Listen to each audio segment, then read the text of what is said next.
Mais uma vez, nosso muito obrigado a todos que têm acompanhado a partir das nossas redes sociais aqui os nossos programas de domingo aqui no Ministério da Graça Divina, a partir das nossas redes sociais, o nosso canal YouTube e as outras redes sociais, o nosso TikTok e o nosso Facebook também.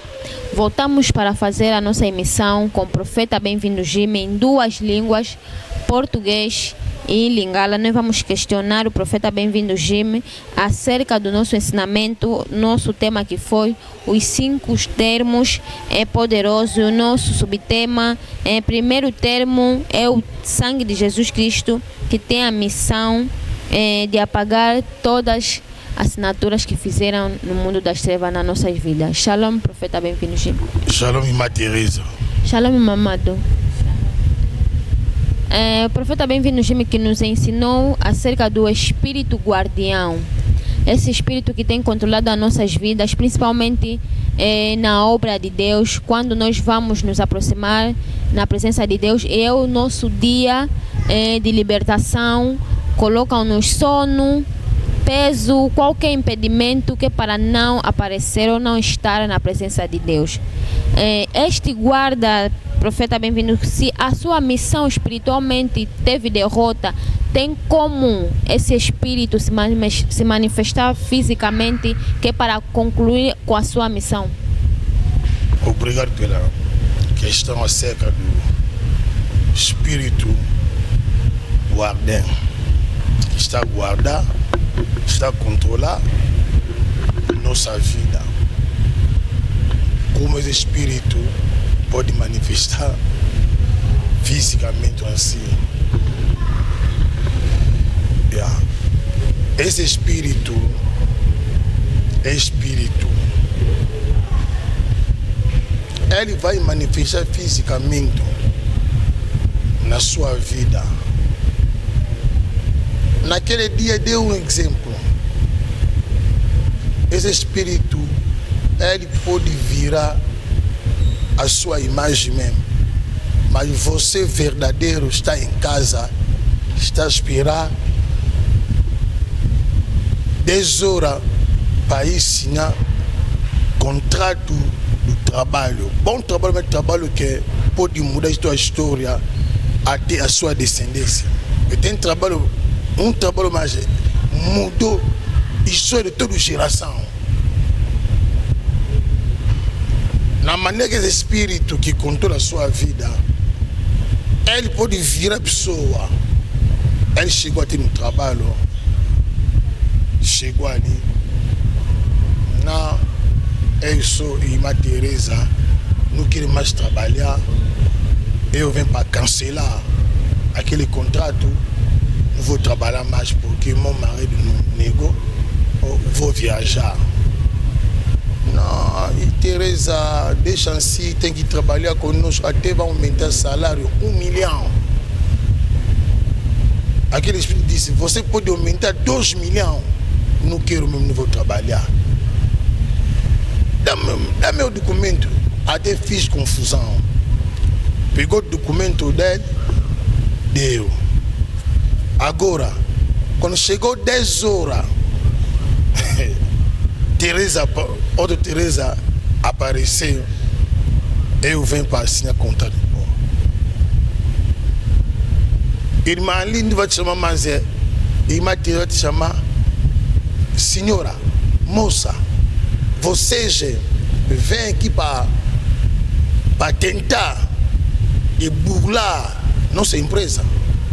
Você estava aqui 8 horas. Você fez uma confusão, falta aqui. Até ele disse que vai aumentar o salário 1 milhão. Você disse até pode ser 2 milhões. Não vou trabalhar. Não sou eu. Não é você. Foi no câmara. Pegou a imagem. Esse aqui não é você. Assim, não sei, você vai sentir como é. Imagem é você. A cara é você. A maneira de você de falar é você. Mas consciência não sou eu. Imagem é minha cara.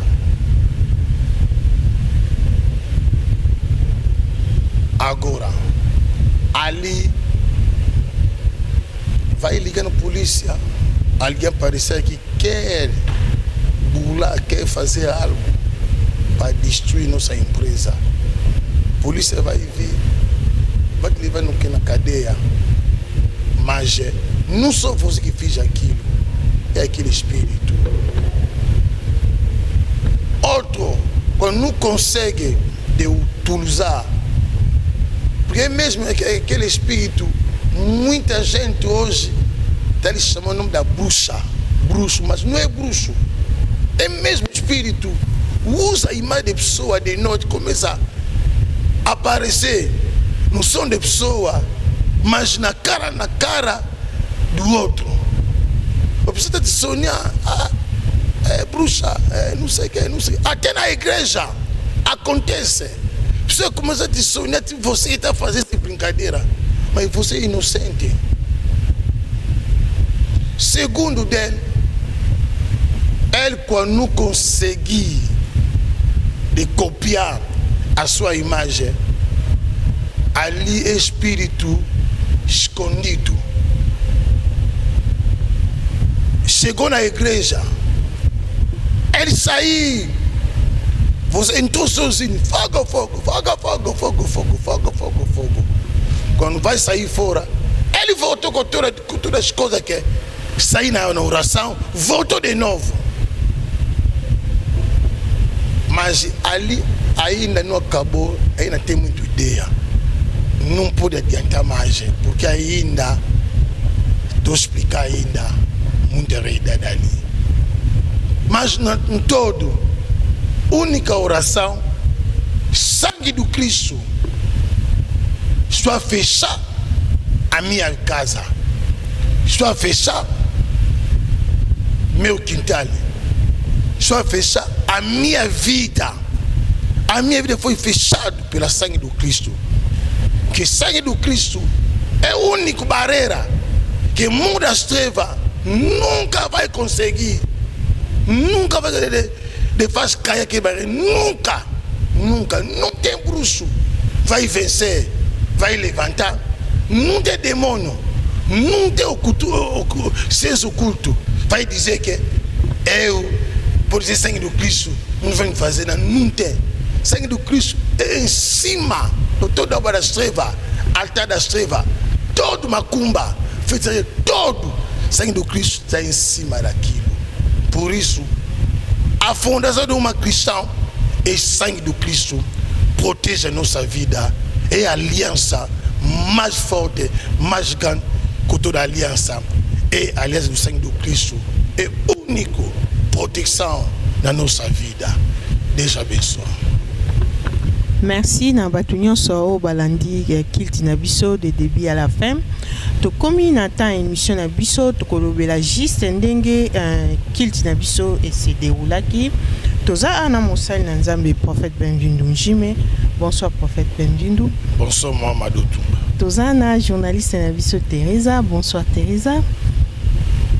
Bien-aimé, toza na thème ya 5 paroles puissantes. Lelo to balobele biso parole ya makila ya Christ pe mission nango. Bien-aimé, première partie ba bisaki biso makila ya Christ eza rédaction. Deuxième partie ba biso ke eza pona pardon ya ba péché na biso. Troisième partie ezali pona signature ya vie na biso. Kilti na biso base ya chapitre na biso ezalaki Colossiens 2 verset 14 à 15. Toko tuna mosali na Nzambe a développer biso nini oyo eza na makila ya Christ. Bonsoir pour une fois encore prophète Benvindu. Bonsoir Mamadou Toumba. Prophète Benvindu o sali biso ba surprise ebele na matea o eleki lelo. Olobeli biso makila ya Christ esali makambo ebele salaka boye. Non, ça vraiment la question dans tout nos dépôts est vraiment vaste. Ce que Coco expliquer peuple de Dieu, moi ma partie où est essentiel pour na moto à ko kapenda ko retenir. Ça va, merci. Si question pe explication ya enseignement aux les cas sur makila Jésus-Christ. Avec makila Jésus-Christ et misi ma ebele kufa ya Yesu Kristo. Prophète Siméon alobaki na Luc. C'est la Luc chapitre 2. À partir de 25 verset inacé. Alobi peuple oyabi nzambe na pesi yo merci. Lolengo permettre misu na ngai et mona su sali. Oh Israël bande kozela. Merci ndengo zo zwa mosali na yo akena kimia nyonso. Abandiko prophétiser si Jésus-Christ, le prophète Siméon avec na temple. Alors moi na oyo akomema chite na peuple moko pe akomema ko tombolama na peuple moko. Ouais, maloba ya prophète Siméon si bénédiction Jésus-Christ. Jésus-Christ na croix à Golgotha. Un razo kufa. Asopaki makila na ye na croix à Golgotha. Makila wana eza makila ya solution, ya victoire, ya nyonso ya malamu. Il y a protection kati na mutu oyo nyonso akoyeba valeur na yango oba koyamba Yesu Kristo ya solo eza koyamba Yesu Kristo lokuta wana te ya solo na bomoi na yo nde nazoteba nde na yamba Yesu Kristo ya solo na yebite ya yo nga na yebite nga zo bayanga basali c'est individuel. Koyamba Yesu Kristo ya solo premièrement Yesu alobi bien oya konima ko perdre vie na ye pona ye Yesu aiba osali ako récupérer yango so pona ko perdre vie ya mutu pona Yesu lelo nde pour to sana ngolo na église olo ba koyamba Yesu est-ce que ndima ko perdre vie na yo pona Christ pour le récupérer yango point d'interrogation. Yesu Kristo a cause makila wana ndengai na yo tobiki a cause makila wana ndengai na to limbisa mino mabeno to salaka a cause makila wana ndengai na yo ba effacer tous les signatures qui ndoki ba famille ba soloka ba tout chaque jour comme on dit kola kila ezali effacé kaka na makila wana à travers makila wana kaka na kufa Yesu Kristo era kei na nkunda era kene na kunda wana aende ko bikola ko retirer ba juste nyonso ba kufaki avant ye on va vendre qui est séjour des morts. Parce que séjour des morts, ezali neti 4e monde. Pour ça monde. Monde il monde astral. Monde est divisé en 2 parties. Première partie on va bien monde pandémonium. Deuxième pour bien monde polium. Troisième monde est le monde ancestral. Voilà qu'on a expliqué de l'andambo makambo mais mamboza su mingi tokolobe la mikoloko ya. Mamboza mi tokolobe la. 4e monde est le séjour des morts. Sur le séjour des morts wana les allés divisés dans 7 chambres. Yango wana Yesu abisi Pierre dans Matthieu chapitre 16 verset entre 18 et 19. alobi kati na yo Pierre na kotonga église na ngai kasi séjour de mots ekozala na pouvoir te na likolo na yo Pierre. Séjour de mots nde ezali kokonza mokili oyo parce que mabenso osala mokili euti kunza utakuna euti bashambre wana. Donc kufa Yesu Kristo nde azwaki ba juste nyonso ba Isaac, ba Jacob, ba Abraham, ba Daniel, ba Joseph, ba Osée, tout ba Moïse bango tout azwaki bango nde arrêté bimisaki bango na séjour des morts nde aroma bango wapi na lieu du repos. Makambo nyonso zo expliquer e mambo esala maka likolo monde ozala sete eza likolo na sete côté makambo nyonso esalama. Séjour des morts lelo eza mpona bato oyo bakufi libanda ya Kriste nde bakokende kuna nasepeki malamu bien so bakundi mutu akufi kati akufi sans Kriste mikolo na ye kokufa ekoki so bakundi yo premier jour bakundi yo kana na cimetière osala 40 jours osala marche ya 40 jours mpona okoma na séjour des morts eza marche ya 40 jours marche wana babengango châtiment éternel mutu moko te okutana oyeba so mutu te mpena bokonza likolo oyeba te ko mwasi na ngai mwana po ekoma o te so toyebana mais Jean oti bande ono kuna bien bazolia bien bazotanga yango wana tolataka corps incorruptible même marche na yo de cimetière à ce jour de okende yo moko eza nzela ya molili makasi omona mutu te pozo ki na châtiment éternel oti omona mutu te yango na Christ avec ce jour de mort et na pouvoir te na église mais il a pouvoir na mokili mais na église il a pouvoir te donc on a expliqué yango wana na expliqué quand même on a expliqué que mutu akolanda ngai bando na expliqué makambo yoyo o ngamo pe kati na ngai na domina yango ya makambo na mona nzamba la kisanga mema ngai yo na zo telema na zo musuku na loba na église bana ba 2020 tuna za kile kola ba bande ona biso wana bazo kosaka ba tuke o nzamba meminga na enfer yango sala wapi enfer se fungwa mawapi na bino bato yo bosa ba misalo kutandingi wana bosa la maudit ba tala ndeko ba eda nzambe te nzamba eda ka ete ala souverain na nyoso ona kindeki na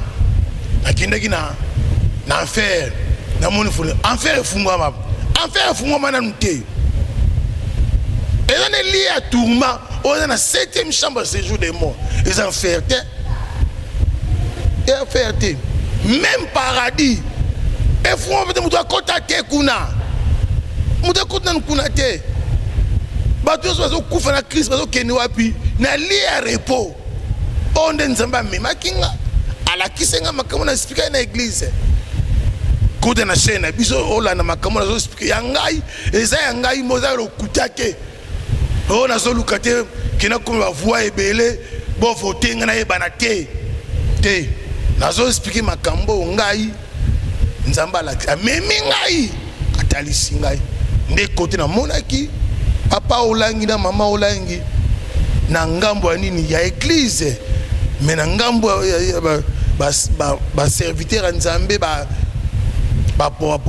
prophète na monaki ba Abraham na monaki ba Moïse na monaki ba Daniel na monaki ba Pierre na monaki bango ba vandi ba lati blanc ba ne clamo ko na miso bo motorota la bango te donc net ne pembe mo impossible kuna bise anjuana o tingana vananga ta bitinga te mwana tiko oze parce que mission na mokili na nusilité mwana tiko ozate mbala moko na yo la muka nazo makambo ezali yanga ngai moko nazo ba yangai nazo ba batisa yanga moko kola pambola yo merci. Obrigado, profeta. Bem-vindo, Jimmy. Profeta, agora sobre a realidade do livro de Isaías, capítulo 54, versículo 16, a parte B, que é acerca da herança dos servos do Senhor. O profeta tem nos ensinado que tudo que o Senhor nos dá é voltado a Ele. Nós estamos a recuperar o nosso trabalho, estamos a recuperar casamento, estamos a recuperar saúde. É aonde está a parte de Deus, naquilo que nós estamos a recuperar, naquilo que o Senhor está a nos dar. Como é que nós podemos fazer voltar a Deus tudo isso que nós estamos a recuperar? Deus abençoe. Aquele capítulo é fácil para resolver, é muito fácil. Tem que saber, esse capítulo, não tem bruxo aguenta aquele capítulo. Não tem demônio, não tem feiticeiro vai aguentar aquele capítulo. Aquele capítulo é muito pesado. Deus explicou muito bem sobre o povo dele, batalha, o povo pode vencer essa batalha naquele capítulo. Parte B, Deus explicou muito bem a herança de todo o povo de Deus, do servo de Deus. Todo servo de Deus tem herança aqui. Deus nunca ele chamou ninguém sem benefício. Nunca. Agora, hoje todo mundo está a ganhar. Sempre está a ganhar. Foi no quimbandeiro para pegar feitiço. Não tem história para poder ganhar. Não tem. Em nome do Cristo, eu já ganho. Eu já ganho. Eu já ganho. Porque Cristo na minha vida já é uma esperança e já é uma vitória para mim. A minha mão, toda hora, todo dia, sempre a minha mão está a entrar naquele altar ancestral da bucha de minha família. Estou a pegar meu dinheiro, estou a pegar roupa, estou a pegar casa, todo membro da casa divina, tudo que é meu, estou a recuperar aquilo, porque é minha parte, é meu direito, é meu direito. Eu sou filho do presidente, tem que sofrer com fome, não pode. Filho do presidente físico, não sabe fome. Agora, filho do rei, em cima de todo mundo. Isaías 54, versículo 17, é verdade. Ora com visão de Deus, não ora com emoção, não ora com a tristeza, não ora com muito pensamento, mas tem que orar com a paz do Senhor, com a alegria, com a fé, que a minha oração já aconteceu. Não pode orar depois para aspirar a vitória, não. Estou a orar, a vitória já está na minha mão. Eu tenho que orar. Isaías 54, versículo 17. Estou a pegar aquilo que é meu, estou a recuperar meu dinheiro. Tudo que você sabe que você está a sofrer, você tem direito, um servo de Deus, para recuperar a sua parte. Ninguém vai te impedir, é teu direito. Conhecimento é a chave da libertação, mas falta de conhecimento é a morte. Sai no sono da morte, mas entra no conhecimento verdadeiro. Ora com estratégia, ora com sabedoria, você vai viver sucesso a mão de Deus. Olha, o livro de Isaías falou muita coisa sobre servo, muita capítulo. Falou sobre a herança do povo do servo de Deus. Vai pegar aquilo, vamos pegar aquilo. 2026, fogo, vamos pegar fogo. Fogo vai queimar todo mundo. Aquele bruxo aí da sua família costuma bungular toda noite. Ele costuma tocar do corpo. a pobreza volta na vida dele. Recebe a sua pobreza, a tua mão da pobreza, recebe em nome do Cristo. Mas a mão da vitória é para ti, ele vai receber a mão da pobreza. Você recebe a vitória em nome de Jesus Cristo. Amém. Merci. Prophète Benvindo. Deuxième question, ils ont un deuxième volet, na explication. Oh, yo, pesi biso. Olobeli biso, mutu nyonso, il faut à récupérer par naye. Unzamba pesaye na Isaïe 54:17. Olekisi batu nyonso oyo amona kaza serviteur de Dieu alega asambela azobilo konaye. Place wana prophète Benvindo nangi o expliquer peuple de Dieu clairement. Bible est commis makomi et commis eza solo. Est-ce que na parmi bato baleki est-ce que mutu nyonso kati naye aza vraiment pour servir Nzambe to mususu ezaka ke alingi problème. Merci pour la question. Nazaki clair na prière, nazaki clair. Nalobaki bien que vous allez un vrai serviteur de Dieu les cas. Parce que être au sein de la Nzambe pas comme ma carotte que oazabu. Bao comme na makao mais na motimo za no faux. Ba comme na motimo za no faux. Nous sommes compétés motimo za vrai. Bao ba le kakia o za livré a o mona réciter à prière wana. Ba ngai te mutu na lobi yango. Kolo musala, kolo bilanga, kolo promesse, kolo mokili ndimda lobi. Apesi ba droit. Et balobi héritage de serviteur. Ils sont tous archibishop, prophète Mounene, au Tiramande Fouébélé, au Lata Zambala, au révérend pasteur, au apôtre Foulani. Non. Même Mouta Pangousa l'église, pas Nangaï, même Azo Pangousa l'église, à Moussali, Azana droit, il y a aux promesses, ou aïe. Au hasard journaliste, biso tout. Tout aux années moko. Na ebiti ba côté kune ko maka. Wazali boy. On classe boy et pas Christ. Tous années moko. Tant que Christ le biki ba sali na ye. Même mutoa wa pangusa église. Même ba mamu wa kombola so prière sili ba sa ba sali. Bana toi. Ba tu nyonso. Ozo servi. Ba interprète, ba caméraman, tout le monde aza mosali na Nzambe. Mais ce qui y a ça na tashwana et au salamate. Protocole aza mosali, aza na droit. Aza na droit. Et pas Nzambe. Ndazo moni mosali. Yoko moni protocole a pamba Nzambe so moni mutu munene lobby.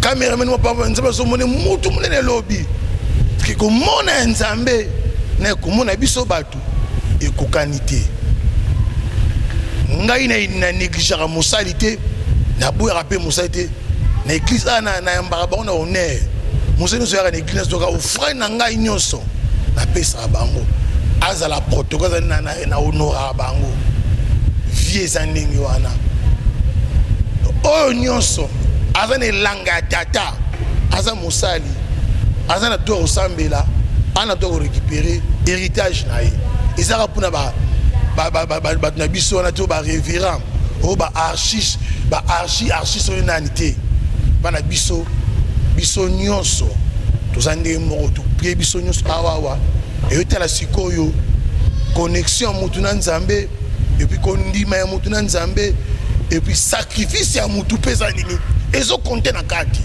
na considération ya Nzambe na mosali na ye ezo compter le résultat wana ezangate yo moko mosambeli nga na connecter na présenter esili yo moko oyebi na expliquer malamu na mboke na bandaku bo pratiquer lisusu parce que mais oyo bandoki ba koka ngoti zo sala bango boye ezo torturer bango moyen te prière wana yo bozola na ngai mais oza mosali Nzambe église mususu Zo connaissance au pratiquer yango.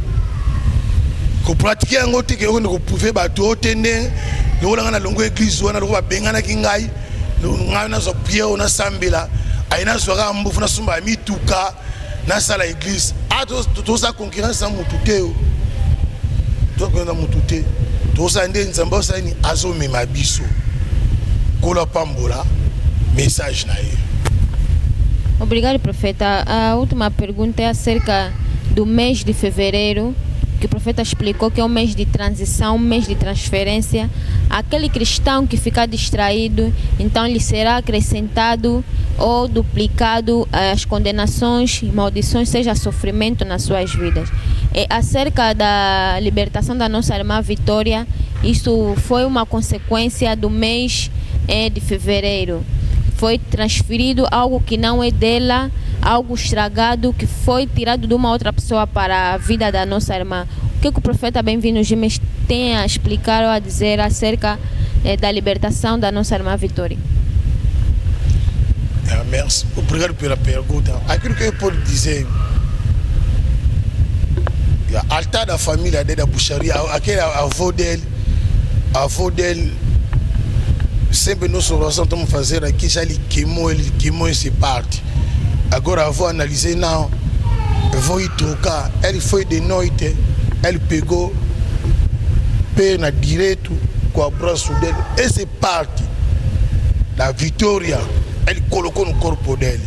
Pegou dele, colocou na Vitória, pois Vitória ficou, estava doente assim, estava andando, mas tipo, liguei amanhã, vai apanhar trombose, amanhã vai cair. Ele me disse que tem sentido já trombose na mão, depois nos pés dele.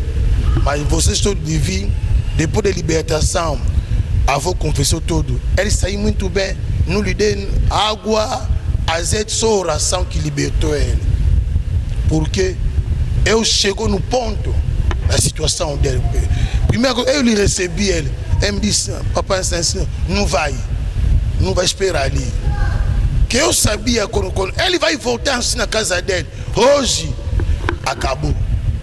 Hoje podia acabar para a Vitória. Fica ali para esperar. Passou na libertação. Foi na casa dele boa.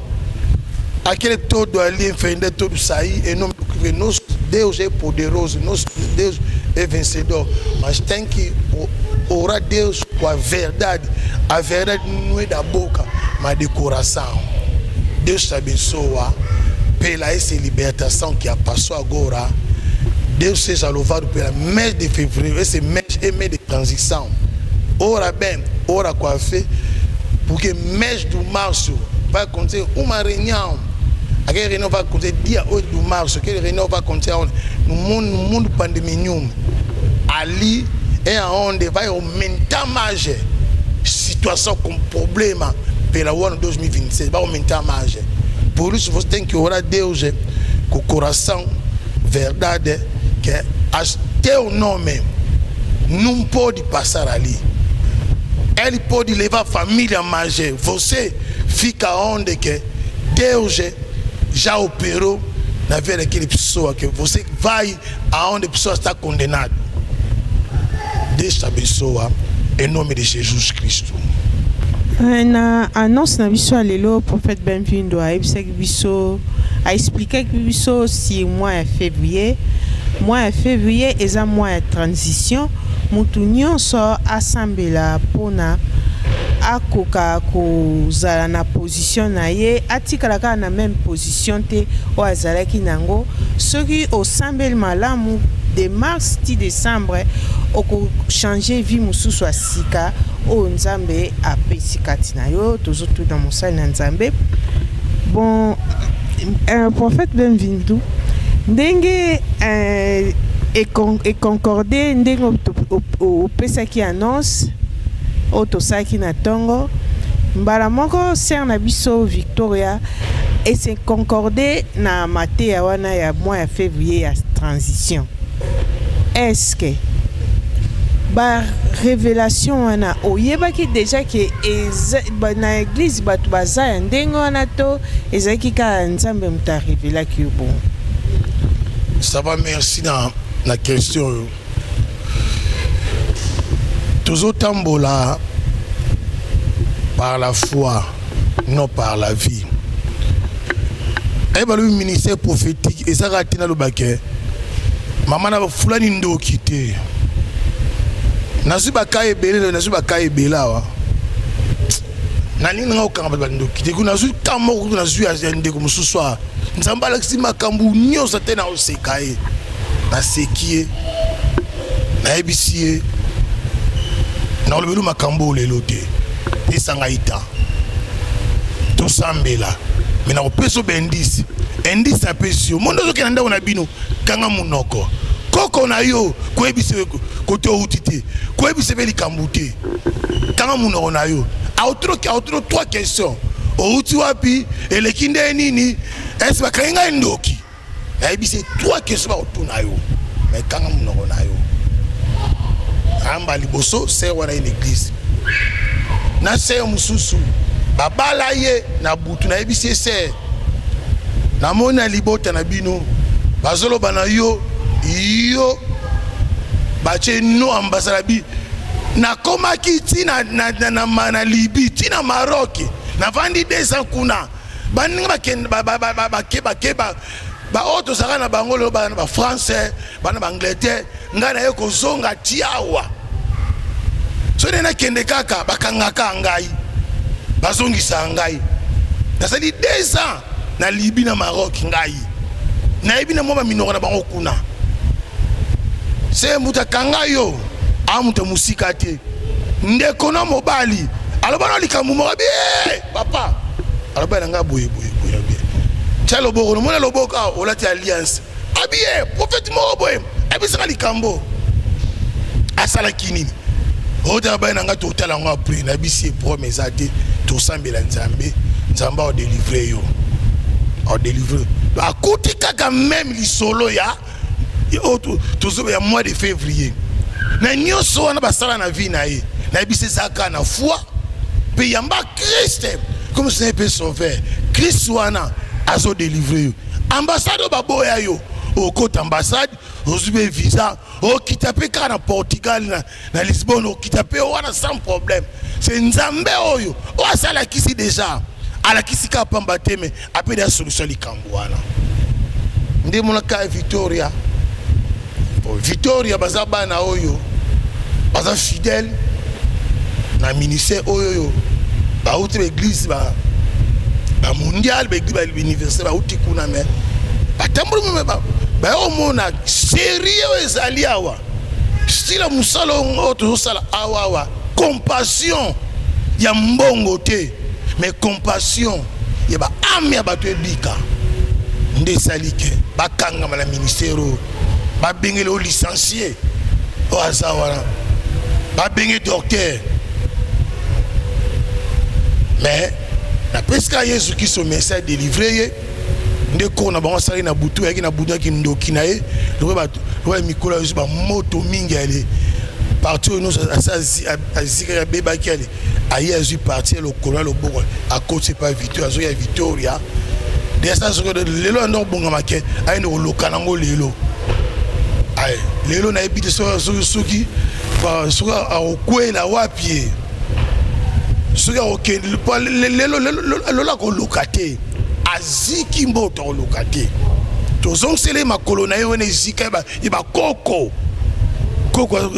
suki na 80 otika mona batu ya 31 ça la vie na été oko za parti en boyo kabola o changer tela kindoki et pas que mona za siko no tambola bien no tambola aziki ndoki abuto ena na moyi ben nzamba a souverain à répondre ndeko apesier guéri miracle tikotake akena solution ndeko kindo keza solo ko sagana te ko négliger te kindo keza solo mais lona olobana yo puno ga olunga ndoki linga ndoki soza na mbongo kabela ye sambela pepo na ye lo olia pesa ye yenda zala ennemi na yo mais yo ko za ennemi na ye te pesa ye bolingo à partir bolingo wana ndoko longa parce que Yesu akufeni kuna bandoki wana so pona batumala mlezenga yati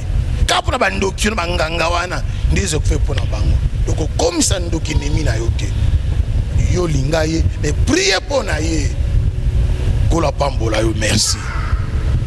Obrigado, profeta, bem-vindo, Jimmy.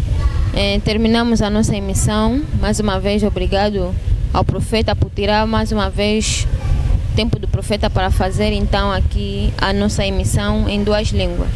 Obrigado também, Irmã Teresa, Deus te abençoe pelo tempo, sacrifício, você mãe da família, mas dia completo, domingo, está a sacrificar teu tempo. Irmã Teresa, entra na profundeza nessa oração de Isaías 54, versículo 17. Entra nessa profundeza. Clama a Deus. Tira todo. Isso atira. Deus está contigo. Vitória está contigo. Deus está olhando todo o sacrifício que você está fazendo. Deus te abençoa. Amém, profeta. Obrigado também aos irmãos que estão no outro lado, a nossa área da mídia, que fazem acontecer então a nossa emissão, nosso irmão Joel Tumba, nosso irmão Patungolo, que é o nosso diretor, e a nossa irmã Teresa, que está na câmera principal do nosso canal no YouTube. Obrigado aos irmãos também que apoiam o Ministério Graça Divina fora do país. São muitas famílias que apoiam esse ministério. Muito obrigado a todos. Obrigado também aos irmãos que nos acompanham aqui em Angola, Luanda, onde encontra-se a sede do Ministério Graça Divina, aqui no Golfe 1, Rua Direita, para quem vai para o Avocumbe. Temos também o nosso culto semanal, quarta-feira e sexta-feira, ao mesmo horário, das 15 às 19 horas, nos encontraremos no nosso programa semanal, quarta-feira. To pesi boso, merci na prophète bem-vindo pour na denga répondre toujours na l'éclaircissement ya matéa na biso. Merci pe na bino mama do tumba kola pambola yo apambola pe libota na yo apambola bana yo bundela yo bitumba bundela bana bitumba nyonso ya ténèbres ya ba famille. Après sa victoire, Isaïe 54, verset 17, elle est partie belle et au côté de ma bourre récupérer nous sommes bano récupérer nous sommes na combo na Yesu na libota na yo nzamba lokola chaki o muto saka muto na combo na Yesu qui se passe que vous en ilanga na ye baza na ilanga nzambe aoksa masonité kola pambola yo apambola misa na pambola projet no apambola bandaku na apambola makamna onyoso na combo na Yesu Kristo. Amen. Merci na batunyoso balandi biso to comme na fait émission na biso to spécialement merci na staff na biso ezana sima, merci na directeur Patungolo, merci na Joel Tumba, merci na Sœur Teresa. Siège na biso eza na Angola na Luanda na Rua 13 na Golf 1 numéro 295 bar A en face ya Rio. Numéro Moussa Nzambe ezali plus 244 yum tozali banda 922 07 86 76. Bien aimé, distance eza barrière te benga problème nyonso oza nango Moussa Nzambe akotia loboko pe okomona loboko na Nzambe kati na yo pe na libota na yo.